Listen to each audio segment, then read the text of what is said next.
ಇನ್ನೂ ಯಾರೆಲ್ಲ ನನ್ನ ಚಾನಲ್ನ ಸಬ್ಸ್ಕ್ರೈಬ್ ಮಾಡಿಲ್ವೋ ಬೇಗ ಸಬ್ಸ್ಕ್ರೈಬ್ ಮಾಡಿ. ಕತೆ ಇಷ್ಟ ಆದಲ್ಲಿ ಶೇರ್ ಮಾಡಿ, ಲೈಕ್ ಮಾಡಿ ಮತ್ತು ಕಮೆಂಟ್ ಮಾಡಿ. ನನ್ನ ಕತೆ ನಿಮ್ಮ ಭಾವ ಚಾನಲ್ಗೆ ಸ್ವಾಗತ.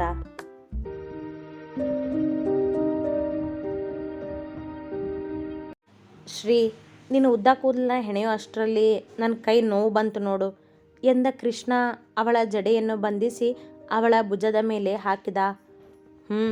ನೀವು ನನಗೆ ಜಡೆ ಹಾಕ್ತೀರಾ ಅಂದರೆ ನನಗೆ ತುಂಬ ಖುಷಿ ಆಗುತ್ತೆ ಸರ್ ಎಂದ ಶ್ರೀನಿಕಾ ಮೇಲೆದ್ದು ಅವನನ್ನೇ ನೋಡಿದಳು. ಅವಳ ಜೊತೆಯೇ ಎದ್ದು ನಿಂತ ಕೃಷ್ಣ. ಇಬ್ಬರೂ ಕೃಷ್ಣನ ಮನೆಯ ಕೋಣೆಯ ಹೊರಗಿನ ಟೆರೆಸ್ ಮೇಲೆ ನಿಂತಿದ್ದರು. ನಿನ್ನ ಖುಷಿನೇ ನನಗೆ ಬೇಕಾಗಿರೋದು ಶ್ರೀ ಎಂದ ಅವಳ ಕೆನ್ನೆಯನ್ನು ಮೃದುವಾಗಿ ಹಿಡಿದು. ಥ್ಯಾಂಕ್ ಯು ಎಂದ ಶ್ರೀ ತನ್ನ ಕೈಗಳನ್ನು ಅವನ ಕೊರಳಿಗೆ ಹಾಕಿ ಅವನ ಕೆನ್ನೆಗೊಂದು ಮುತ್ತಿಟ್ಟಳು. ಮುಗುಳ್ನಕ್ಕ ಕೃಷ್ಣ. ಅವಳು ಮುತ್ತು ಕೊಟ್ಟ ಕೆನ್ನೆಯನ್ನು ತನ್ನ ಕೈಯಿಂದ ಒರೆಸಿಕೊಂಡ. ಅದ್ಯಾಕೆ ನೀವು ನಾನು ಮುತ್ತು ಕೊಟ್ಟರೆ ಕೆನ್ನೆ ಒರೆಸ್ಕೊಳ್ಳೋದು ಮುನಿಸಾಗಿ ಕೇಳಿತು ಹುಡುಗಿ. ನಿನ್ನ ತುಟಿಯಲ್ಲಿರೋ ರಂಗು ನನ್ನ ಕೆನ್ನೆಗೆ ಅಂಟುತ್ತೆ ಎಂದ ಕೃಷ್ಣನ ಕೆನ್ನೆ ಹಿಡಿದು ಬಿಡದೆ ಮುತ್ತು ಕೊಡುತ್ತಿದ್ದವಳನ್ನು ತನ್ನ ಕೆನ್ನೆ ಒರೆಸುತ್ತಲೇ ತಡೆಯುತ್ತಿದ್ದ ಅವ. ಬಿಡು ಶ್ರೀ, ನನಗೆ ಕಾಲೇಜಿಗೆ ಲೇಟ್ ಆಗುತ್ತೆ. ಏನಿದು ನಿನ್ನ ಹುಚ್ಚಾಟ, ಬಿಡು ಎಂದು ಕೆನ್ನೆ ಒರೆಸಿಕೊಳ್ಳುವಾಗ ಎಚ್ಚರವಾಗಿ ಮೇಲೆದ್ದು ಕುಳಿತವ ತನ್ನ ಕೋಣೆಯಲ್ಲಿದ್ದ. ಅಂದರೆ ನಾನು ಕಂಡಿದ್ದು ಕನಸು ಎಂದುಕೊಂಡವ ಪಕ್ಕದ ಟೇಬಲ್ ಮೇಲಿದ್ದ ಗಡಿಯಾರ ನೋಡಿದ. ಬೆಳಗಿನ ಜಾವ 4:30 ಬೆಳಗಿನ ಜಾವದ ಕನಸು ನನಸಾಗುತ್ತೆ ಅಂತಾರೆ. ಅಂದರೆ ಆ ಶ್ರೀನಿಕಾ ನನ್ನ ಮುಂದೆ ಏನೂ ಯೋಚಿಸಲಾಗದೆ ಮುಖವನ್ನೊಮ್ಮೆ ಕೈಯಿಂದ ಮುಚ್ಚಿ ತೆಗೆದು ದಿಂಬಿಗೆ ತಲೆ ಇಟ್ಟ. ಮತ್ತೆ ಈ ಹುಡುಗಿನ ನಾನು ಎಷ್ಟೇ ತಡೆದ್ರೂ ಯಾಕೆ ನನ್ನ ಜೀವನದಲ್ಲಿ ಪ್ರವೇಶ ಮಾಡ್ತಿದ್ದಾಳೆ? ಅವಳಿಂದ ನನ್ನ ಜೀವನದಲ್ಲಿ ಆಗಬೇಕಾಗಿರೋದಾದರೂ ಏನು? ಅವಳ ಮೇಲೆ ನನಗೆ ಪ್ರೀತಿಯ ಭಾವನೆಗಳು ಹುಡ್ತಿರೋದು ನನಗೆ ಸ್ಪಷ್ಟವಾಗಿದೆ. ಆದರೆ ಇವಳ ಪ್ರೀತಿನ ನಾನು ಒಪ್ಕೊಂಡ್ರೆ ನನ್ನ ಶ್ರೀನ ನಾನು ಸೇರೋದು ಯಾವಾಗ? ಅಮ್ಮನ ಆಸೆನ ನೆರವೇರಿಸೋದು ಯಾವಾಗ? ಇಷ್ಟು ವರ್ಷ ನಾನು ಶ್ರೀನ ಪ್ರೀತಿ ಮಾಡಿರೋದೆಲ್ಲ ಸುಳ್ಳ? ಅದು ಪ್ರೀತಿನೇ ಅಲ್ವಾ? ಹೀಗೆ ಅವನ ಮನದಲ್ಲಿನ ಪ್ರಶ್ನೆಗಳು ಶ್ರೀನಿಕಾಳ ಮೇಲೆ ಪ್ರೀತಿ ಹುಟ್ಟಿದಾಗಿನಿಂದ ಮುಗಿದಿರಲೇ ಇಲ್ಲ. ಪ್ರೀತಿಯಾಗಿದ್ದು ಸುಳ್ಳೋ ಆಗುತ್ತಿರುವುದು ಸುಳ್ಳೋ ಎಂಬ ಅವನ ಮನಸ್ಸಿನ ತೊಳಲಾಟ ತಪ್ಪಿರಲೇ ಇಲ್ಲ. ನಿದ್ದೆ ಬರದೆ ಹಾಸಿಗೆಯಲ್ಲಿ ತನ್ನ ತಲೆಯಲ್ಲಿ ಬರುವ ವಿಚಾರಗಳ ಜೊತೆ ಹೊರಳಾಡಿದವನು 6 ಗಂಟೆಗೆ ಎದ್ದು ತನ್ನ ದಿನನಿತ್ಯದ ಕೆಲಸಗಳಲ್ಲಿ ತೊಡಗಿದ. ಆಶ್ರಮದಿಂದ ಬಂದ ತಿಂಡಿ ತಿಂದು ಇನ್ನೇನು ಕಾಲೇಜಿಗೆ ಹೋಗಬೇಕೆನ್ನುವಷ್ಟರಲ್ಲಿ ವಿಷ್ಣು ತಾತನ ಕಾಲ್ ಬಂದಿತು. ಹೇಳು ತಾತ. ಹೊರಡಲು ಎದ್ದು ನಿಂತಿದ್ದವ ಸೋಫಾದಲ್ಲಿ ಕುಳಿತ ಮಾತನಾಡುತ್ತಾ. ಒಂದಿಷ್ಟು ಮನೆಯ ವಿಷಯಗಳನ್ನು ಮಾತನಾಡಿದ ತಾತ ಅವನ ಮದುವೆಯ ಮಾತಿಗಿಳಿದರು. ಕೃಷ್ಣ, ಈ ವರ್ಷನಾದರೂ ಮದುವೆ ಮಾಡ್ಕೊಳ್ಳೋ. ನಿನಗೆ ಇಷ್ಟ ಆಗೋ ಹುಡುಗಿನೇ ನೋಡ್ತೀನಿ ನಾನು ಎಂದ ವಿಷ್ಣು ಸೂರ್ಯರವರಿಗೆ ಅವನ ಮದುವೆ ಮಾಡುವ ಆಸೆ ಎಷ್ಟೋ ದಿನಗಳಿಂದ. ತಾತ, ನಿನಗಿನ್ನೂ ಎಷ್ಟು ಸರಿ ಹೇಳಲಿ ನಾನು? ಆ ಶ್ರೀನಿಕಾಗೆ ನಿನಗೆ ಎಷ್ಟು ಹೇಳಿದ್ರೂ ಅರ್ಥ ಆಗ್ತಿಲ್ಲ ನೋಡು. ಮಾತನಾಡುವ ಭರದಲ್ಲಿ ಅವಳ ಹೆಸರನ್ನು ಹೇಳಿದ. ಶ್ರೀನಿಕಾ ಯಾರೋ ಎಂದ ತಾತನ ಪ್ರಶ್ನೆಗೆ ಉತ್ತರಿಸದೆ ಮೌನವಾದ. ಅವನ ಮನದಲ್ಲಿನ ಅವಳ ಮೇಲಿನ ಪ್ರೀತಿ ಆಗಾಗ ಅವಳನ್ನು ನೆನಪಿಸುತ್ತಲೇ ಇತ್ತು. ಓ, ಅವತ್ತು ಮನೆಗೆ ಬಂದಿದ್ಲಲ್ಲ ಆ ಹುಡುಗಿನ ಅಂದಾಜಿಸಿ ಕೇಳಿದರು ತಾತ. ಹಾಂ ಎಂದನಷ್ಟೇ. ಆ ಹುಡುಗಿ ನಿನಗೂ ಇಷ್ಟ ಆಗಿದ್ದರೆ ಹೇಳು, ಅವಳು ತಂದೆ ತಾಯಿ ಜೊತೆ ನಾನೇ ಮಾತಾಡ್ತೀನಿ. ಸತ್ಯ ಗೊತ್ತಿರದೆ ಕೇಳಿದರು ತಾತ. ಆ ಥರ ಏನಿಲ್ಲ. ನಾನು ಮದುವೆ ಆಗೋದು ವೈದೇಹಿ ಅತ್ತೆ ಮಗಳು ಶ್ರೀನ. ನೀನು ಪದೇ ಪದೇ ಮದುವೆ ಆಗು ಕೃಷ್ಣ ಅಂತ ಅನ್ಬೇಡ. ಅವನ ಹುಸಿಕೋಪದ ಮಾತಿಗೆ ನಕ್ಕ ತಾತ. ನಿನ್ನಿಷ್ಟ ಕೃಷ್ಣ, ಆದರೆ ತಡ ಮಾಡಬೇಡ ಎಂದು ಫೋನ್ ಇಟ್ಟರು. ಈ ಹುಡುಗಿ ನನ್ನ ಜೀವನದಲ್ಲಿ ಏನೋ ಒಂದು ಮಾಡೋದಂತೂ ನಿಜ. ಮನದಲ್ಲೇ ಎಂದುಕೊಂಡವನಿಗೆ ಮತ್ತೆ ನೆನಪಾಗಿದ್ದು ಬೆಳಗಿನ ಕನಸು. ಅವಳಿವತ್ತು ನನ್ನ ಕಣ್ಣಿಗೆ ಕಾಣೋದೇ ಬೇಡ. ಮನದಲ್ಲೇ ಬೇಡಿಕೊಂಡು ಕಾಲೇಜಿಗೆ ನಡೆದವನ ಬೇಡಿಕೆ ಈಡೇರಿಸಿದರೆ ಇವರ ಪ್ರೀತಿಯ ಆಟ ಸಾಗುವುದಾದರೂ ಹೇಗೆ? 2 ದಿನದಿಂದ ಶ್ರೀನಿಕಾ ಕಾಲೇಜಿಗೆ ಬಂದರೂ ಅವನ ಹತ್ತಿರ ಮಾತನಾಡಿರಲೇ ಇಲ್ಲ. ಇವನು ಕೂಡ ಅವಳು ಕಂಡರೂ ಕಾಣದಂತೆ ನಡೆದಿದ್ದ ಕಾಲೇಜಿಗೆ ಬಂದಿದ್ದಾಳೆ ಎಂಬ ಸಮಾಧಾನದಿಂದ.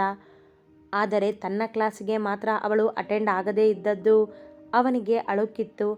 ತಾನು ಮಾತನಾಡಿಸಿದರೆ ಮತ್ತೆ ತನ್ನ ಪ್ರೇಮ ನಿವೇದನೆ ಮಾಡುವಳೆನಿಸಿ ಅವ ಮಾತನಾಡಲು ಹೋಗಿರಲಿಲ್ಲ ಅವಳ ಜೊತೆ. ಆದರೆ ಅಂದು ಬೆಳಗ್ಗೆ ಕನಸಿನಲ್ಲಿ ಬಂದಿದ್ದಳಲ್ಲ, ಅದು ಅವನಿಗೀಗ ತಳಮಳ ಉಂಟು ಮಾಡಿತ್ತು. ತನ್ನ ಜೀವನದಲ್ಲಿ ತಾನು ಬೇಡವೆಂದರೂ ಮತ್ತೆ ಮತ್ತೆ ಬರಲು ಪ್ರಯತ್ನಿಸುತ್ತಿರುವ ಈ ಹುಡುಗಿ ಏನು ಮಾಡುವಳೋ ಎಂಬ ಯೋಚನೆ ಅವನಿಗೆ. ಸ್ಟಾಫ್ ರೂಮಿಗೆ ಬಂದವ ಅವಳು ಅಂದು ಕಾಣುವುದೇ ಬೇಡವೆಂದು ಮತ್ತೆ ಮನದಲ್ಲಿ ಬೇಡಿಕೊಂಡ. ಅವನಿಚ್ಛೆಯಂತೆ ಮಧ್ಯಾಹ್ನದವರೆಗೂ ಶ್ರೀನಿಕಾ ಅವನ ಕಣ್ಣಿಗೆ ಬಿದ್ದಿರಲೇ ಇಲ್ಲ.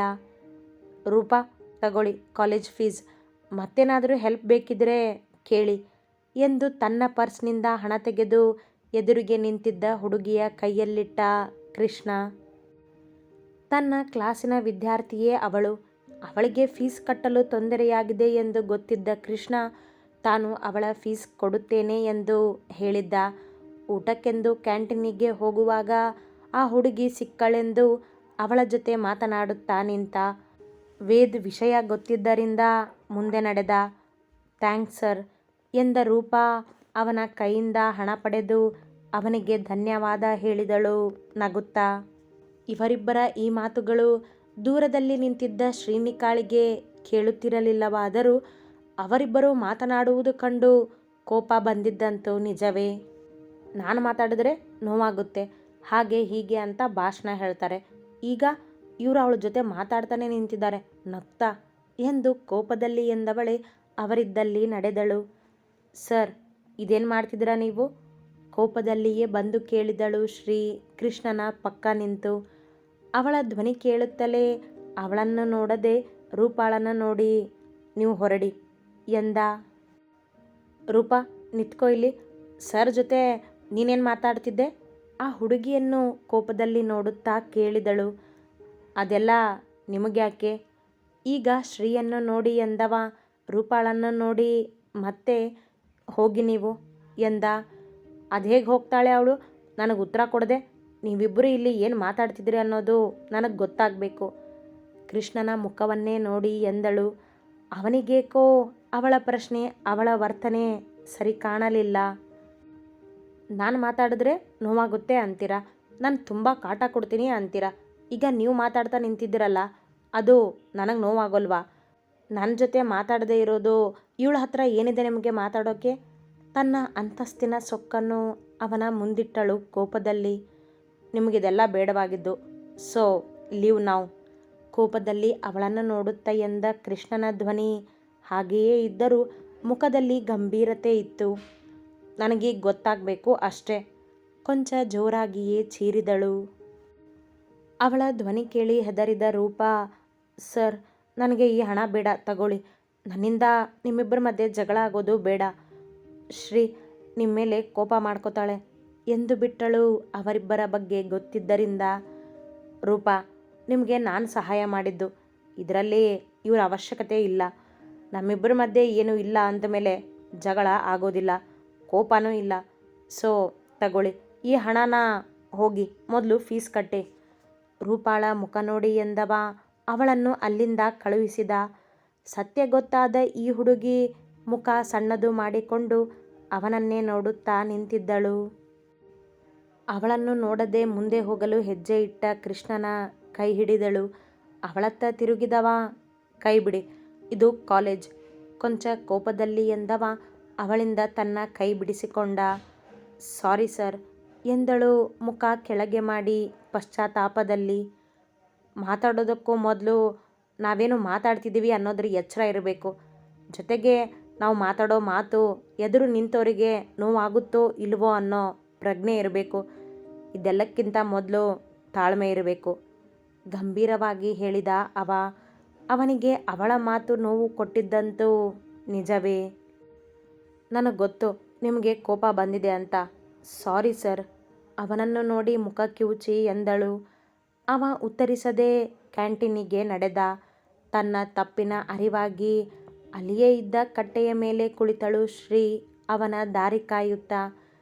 ಅವ ಎಲ್ಲವನ್ನೂ ಅರಿತವ, ತಾಳ್ಮೆಯಿಂದಿರುವವ ಎಂದ ಮೇಲೆ ಅವಳ ಕೋಪದ ಮಾತುಗಳನ್ನು ಮರೆತೇ ಬಿಟ್ಟಿದ್ದ. ಆಗಲೇ ಅವನಿಗೆ ಅರ್ಥವಾಗಿತ್ತು, ತಾನು ಬೇರೆ ಹುಡುಗಿಯ ಜೊತೆ ಮಾತನಾಡಿದ್ದಕ್ಕೆ ಅವಳಿಗೆ ಕೋಪ ಬಂದು ಹಾಗೆ ಮಾತನಾಡಿದಳೆಂದು. ಊಟ ಮಾಡುವಾಗ ನೆನಪಾಗಿತ್ತು, ಶ್ರೀನಿಕಾ ಅಂದು ಬೆಳಗ್ಗೆ ತನ್ನ ಕನಸಿನಲ್ಲಿ ಬಂದಿದ್ದು. ಆ ಕನಸು ನೆನಪಾಗುತ್ತಲೇ ಅವಳ ಮೇಲೆ ಅವನಿಗಿದ್ದ ಸಣ್ಣ ಕೋಪವೂ ಮಾಯವಾಗಿ ಕೆನ್ನೆಯಲ್ಲಿ ಗುಳಿ ಮೂಡಿತ್ತು. ಊಟ ಮುಗಿಸಿ 20 ನಿಮಿಷದಲ್ಲಿ ಮತ್ತದೇ ದಾರಿಯಲ್ಲಿ ಬಂದ ವೇದ್ ಜೊತೆ ಮಾತನಾಡುತ್ತಾ ತನ್ನ ಮುಖಕ್ಕೆ ಕೈಕೊಟ್ಟು ಎತ್ತಲೋ ನೋಡುತ್ತಾ ಕುಳಿತಿದ್ದ ಶ್ರೀ ಕಣ್ಣಿಗೆ ಬೀಳುತ್ತಲೇ ಸುಮ್ಮನೆ ಮುಂದೆ ಹೋಗಲು ಹೆಜ್ಜೆ ಇಟ್ಟ. ಆದರೆ ಅವಳು ಬಿಡಬೇಕಲ್ಲ ಇವನನ್ನು. ಸರ್ ಸರ್ ನಿಂತ್ಕೊಳ್ಳಿ 1 ನಿಮಿಷ. ಕಟ್ಟೆ ಇಳಿದು ಅವನ ಹಿಂದೆ ಓಡಿ ಬಂದು ಅವನ ಮುಂದೆ ನಿಂತಳು. ಕೃಷ್ಣ ಮುಖ ತಿರುಗಿಸಿದರೆ ವೇದ್ ಮುಗುಳ್ನಕ್ಕೂ ಕೈಕಟ್ಟಿ ನಿಂತ. ಅವರಿಬ್ಬರ ಮಾತು ಕೇಳಲು ತನಗೆ ಇಷ್ಟವೆಂಬಂತೆ. ಸರ್, ನನ್ನ ಮೇಲೆ ಕೋಪನಾ ನಿಮಗೆ? ಆಗ್ಲೇ ಹೇಳಿದ್ನಲ್ಲ, ನಮ್ಮಿಬ್ಬರ ಮಧ್ಯೆ ಏನೂ ಇಲ್ಲ ಅಂದಮೇಲೆ ಕೋಪನೂ ಇಲ್ಲ ಅಂತ.